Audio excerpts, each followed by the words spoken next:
Hey guys, what's up? Welcome to another tutorial in 3D Studio Max. This time, we're going to be taking a look at how to create a 3D movie title. That looks a little something like this.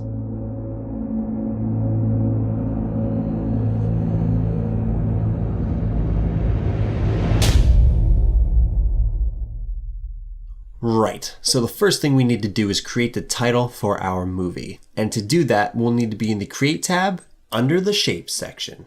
In the Shape section, we can select Text, and we'll just click anywhere in our scene. Now we have our text here, we just need the title for our movie. Something big, something cool, like mega.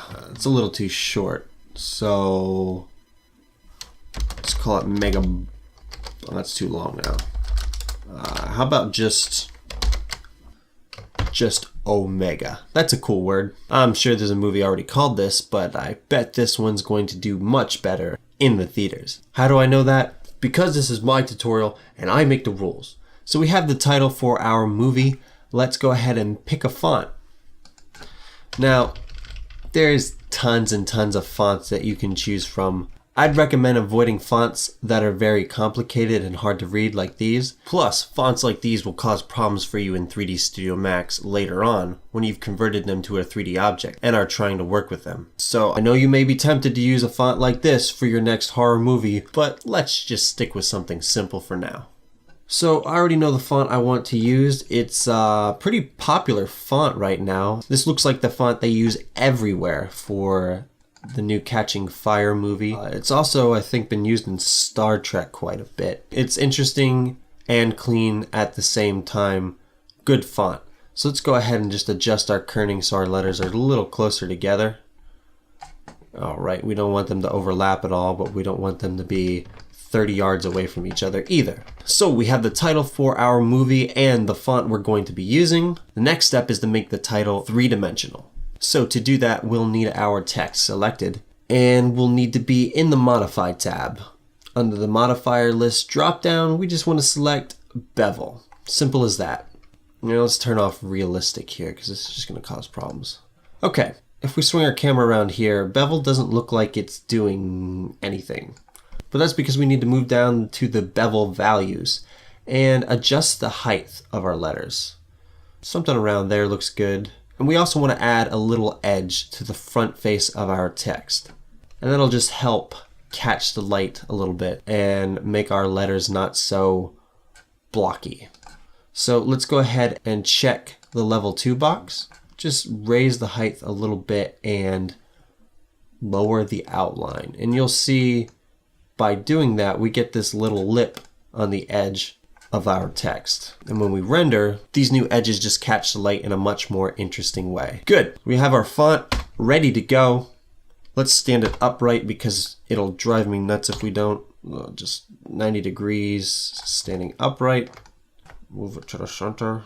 There we go, looking good so far. Let's put a texture on this thing. First, before we do that, we'll need to go to our render settings, down to Assign Render, and make sure we're in Mental Ray. And now we're going to open up the material editor. So I'm just going to switch this to the compact editor just to save a little space here. Let's go ahead and just drag this first material onto our text. Then we'll click where it says Standard, and I want to select Mental Ray Arc and Design.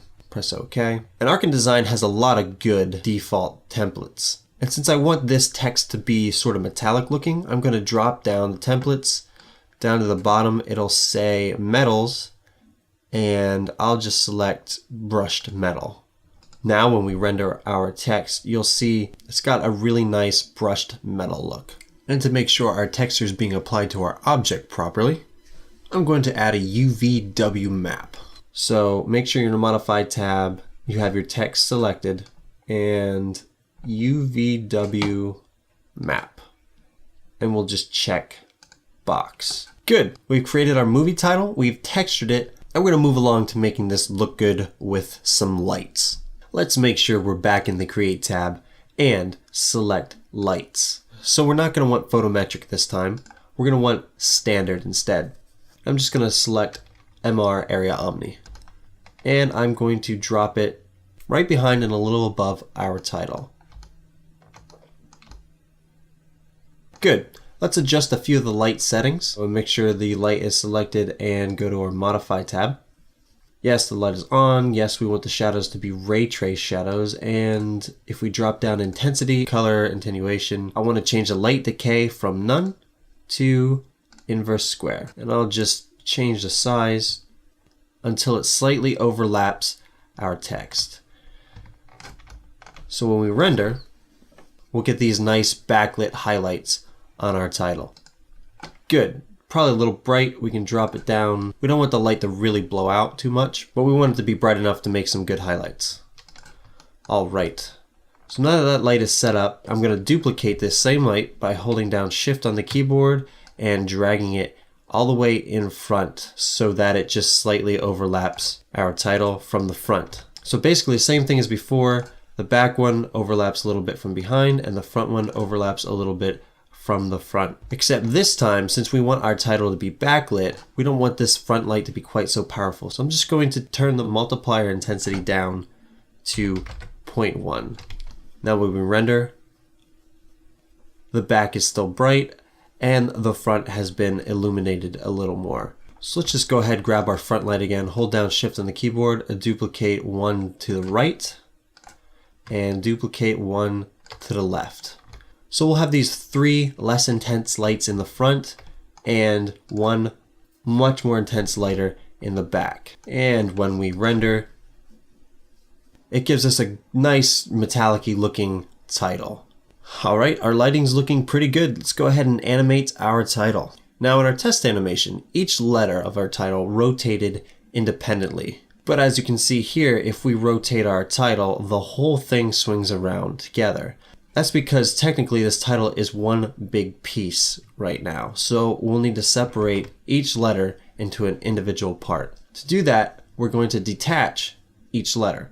So let's right click on our title, go to Convert to Editable Poly. With our text converted to an editable poly, we want to use the element selection mode. And what that'll let us do is, because each of the letters aren't actually connected to each other, we can select the whole letter independently from the other letters. So let's start with A. All I need to do is roll down here to detach, rename it to A, and press OK. Same with the G. Select it, detach, G, OK, E, detach, rename it to E, press OK, and you guys get the idea from here. By the time you get to the O, it'll be its own individual part anyway, so we just need to rename it and don't have to worry about detaching it. All right, let's get at Editable Poly and fix another problem. And that problem is, even though we've separated each one of these letters, they still all rotate together like they're one piece. And that's because even though we've separated each of the letters, the pivot points are still all the same. Luckily, there's an easy fix for this. We're going to change all the letters' pivot points so that the pivot point is in the middle of each letter. So we'll select all the letters, make sure we're in the Hierarchy tab. Third one over, we're going to select Affect Pivot Point Only and Center to Object. That'll make all the pivot points jump to the center of each letter. So turn that off. Now, if we select each of our letters, woo, each letter spins independently with a pivot point in the center. And just a quick word of advice, you want to make sure when you're changing the pivot point into Hierarchy tab that you're on the Rotate tool. If you're not on the Rotate tool and you're on, say, the Move tool, it won't quite work out right. All right, problem solved. Let's move on to animating this title. So first we'll make sure all of our letters are selected and we want to have our Rotate tool selected, and we'll move down and select Auto Key. Now with Auto Key turned on, we want our letters to start rotated 90 degrees. Actually, let's rotate them the other way so that their backs are facing. So they're rotated 90 degrees, and say over the course of 3 seconds, we want them to straighten out. So 30 frames a second, 3 seconds, 90 frames. Let's move ahead to frame number 90 and rotate all of our letters back. So now you can see when I hit play, they all turn and rotate. Good, rotation's done. Now for the second part of this animation, I actually had the letters spread out in the beginning and then had them kind of come back together. I'm gonna switch to my move tool. So I'm gonna jump back to frame 90 and put a keyframe here for our position, since this is where we want our letters to end up. And then I'll slide back down to frame 0. With the moves tool still selected, I'll just separate the letters a little further. I'll put the O over there and the A about the same distance apart, and the M and the G, so that they're all much farther spread apart at frame 0. And since we set a keyframe at frame 90, they will stop right there.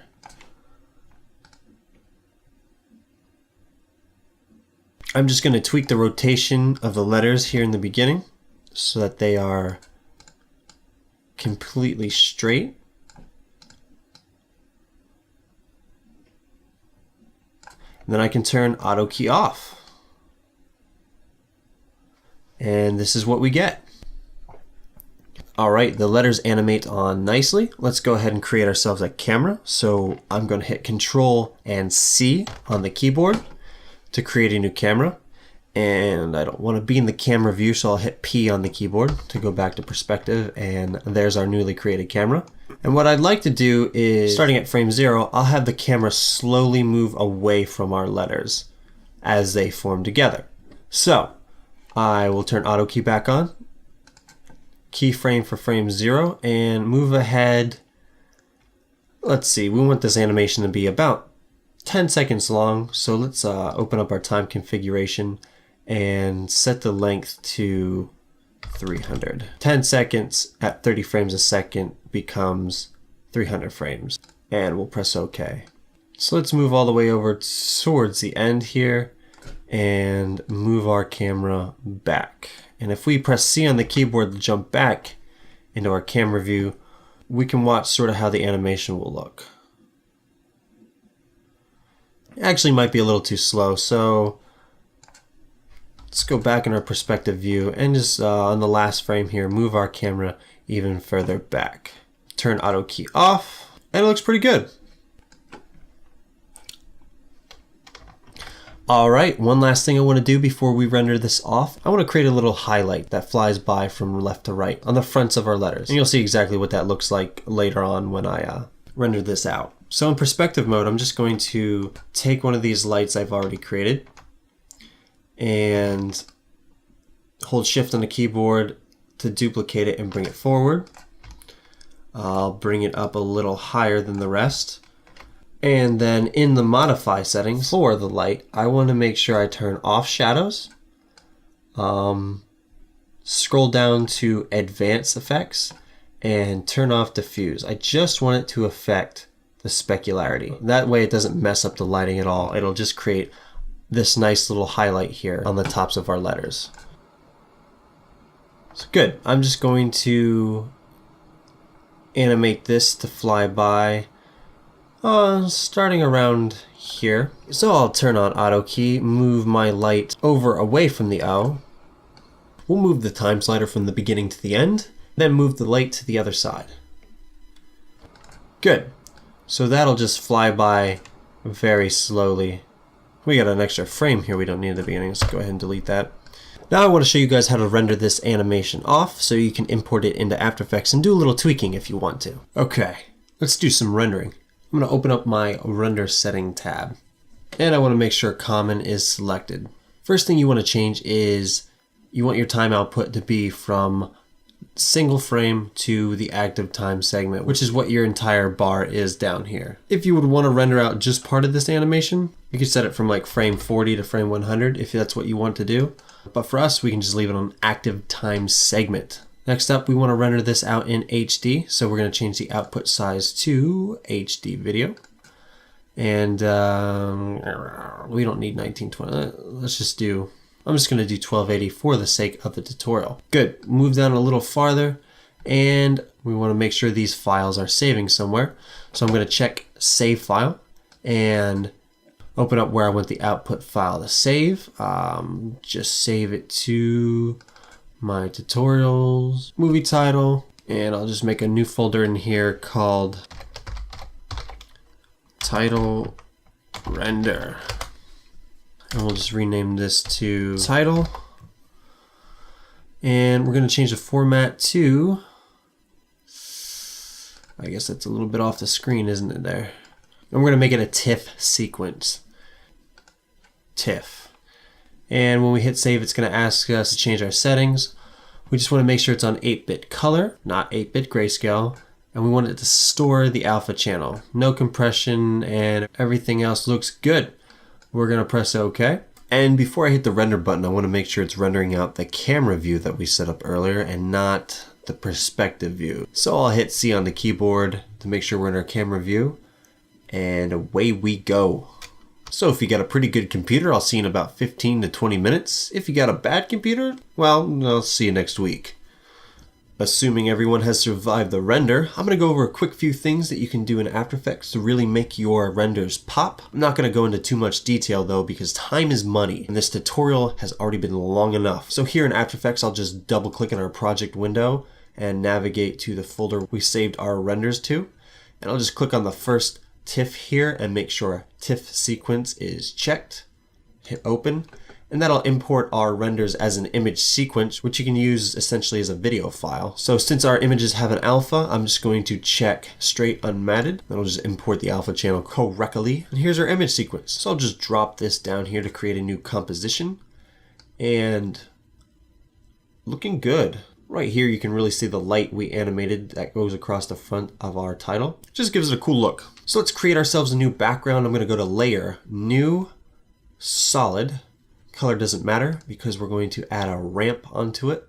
So we're going to go to Effect, Generate, and it might be a little off the screen here, but it's just called ramp. And in the ramp settings, we'll just change it from linear ramp to radial ramp and move this dark part here to the bottom and the bright part here to the top, something like that. And then I want to change the black to more of a dark gray color, and I want to change the white to black. So I don't know if you can see it in the video capture, but we have some banding issues happening here, and the easiest way to fix that is to just turn up the ramp scatter. And I don't know if you can see it in the video capture, but it just gets rid of those band issues. Good, let's move our background layer to the bottom so our render sequence is on top. I'm just going to animate the opacity for both of these layers. So I'll just select both layers and hit T on the keyboard to bring up the opacity. Somewhere around a second and a half. I'll just add a keyframe for the opacity of both the layers and then move our time slider back to the beginning and turn the opacity all the way off. So that way it just nicely fades in. We can even have it fade in a little longer than that. So maybe like over 2 seconds. Looking good so far. Let's add an adjustment layer by going to Layer, New, Adjustment Layer. That'll just allow us to add a couple effects to our title. So let's go ahead and adjust the colors a little bit. So with our adjustment layer selected, I'll go up to Effect, Color Correction, and Curves. I'm just going to brighten the whole thing up a bit, then pull the shadows back down. So we get a nice contrasty image. And now I want to add a green tint to our title overall. So let's drop down from RGB to the red channel. And I'll just pull down on the red channel and then I'll give us a little bit of a green tint. Just a little bit. Give it some flavor. Now if you look back at my test animation, you can kind of see that the letters are out of focus in the beginning and then they pull into focus as the letters animate together. So to do that, I'm going to stay in the same adjustment layer that our curves are in and just add an effect for blur. We could just do something simple here like a Gaussian blur. So at around maybe 3 seconds here, so we can add a keyframe for the blurriness at 0%. And when we drag the time slider back to the beginning, we can crank up the blurriness to maybe 20 or so. That way when it animates in, it's out of focus and then blurs into focus. So that's what that looks like. And the last thing I want to do to make this title complete is add a glow on top of everything. So I'm just going to stay in the same adjustment layer as the rest of our stuff and add Effect, Stylize, Glow. And you can see right off the bat it makes the highlights glow. But I'm actually going to do something a little different for this. I'm going to go down to Glow Dimensions and change the settings from horizontal and vertical to just horizontal. And if I crank up the glow radius, you can see it makes this cool streaky looking glow effect, which is pretty cool. And that's about it for this tutorial. Of course, if you're feeling a bit crazy, you can go ahead and throw a lens flare on top of this thing. Because let's face it, lens flares solve every problem known to man. And they create equally as many problems as well. But that's alright. Thanks everybody for watching. If you want to see more of these tutorials, you can find them over here on the YouTube page. Hopefully this tutorial wasn't too long for you guys. I try to keep them a bit on the shorter side. But, you know, if you have a problem with it, tough crap.